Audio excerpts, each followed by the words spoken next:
यह कहानी एक छोटे गांव के लड़के आरव की है, जो कठिन परिस्थितियों में भी अपने सपनों को जिंदा रखता है।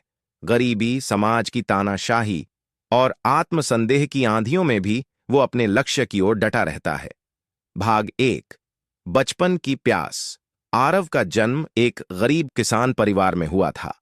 उसके पिता दिन रात खेतों में मेहनत करते, लेकिन फिर भी घर में 2 वक्त की रोटी मुश्किल से मिलती।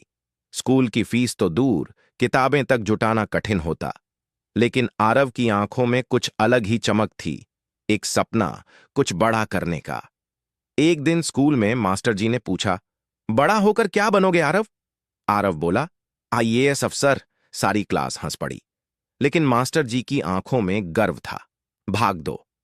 कांटों भरी राह। आरव का संघर्ष शुरू हुआ। दिन में खेत में काम करता, शाम को स्कूल जाता, रात को लालटेन की रोशनी में पढ़ाई करता। गांव में लोग कहते, गरीब का बेटा अफसर नहीं बनता। लेकिन उसकी मां हमेशा कहती, सपने वो नहीं जो नींद में आए, सपने वो हैं जो नींद तोड़ दें। पढ़ाई के लिए किताबें नहीं थीं, तो उसने पुरानी किताबें मांग मांग कर पढ़ीं।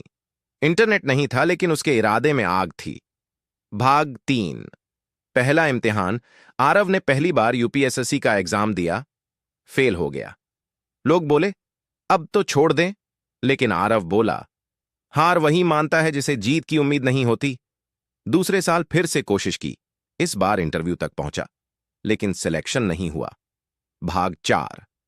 जीत की सुबह तीसरे साल जब रिजल्ट आया, तो पूरे गांव में ढोल बजने लगे। आरव का नाम मेरिट लिस्ट में था, ऑल इंडिया रैंक 42। गांव के वही लोग जो कभी हंसते थे, अब गर्व से कहते, वो देखो, हमारे गांव का आईएएस। जब आरव की पोस्टिंग उसके ही जिले में हुई, तो उसने पहला काम ये किया, अपने गांव के स्कूल में एक लाइब्रेरी बनवाई। उसका सपना अब दूसरों के सपनों की राह बना। समापन।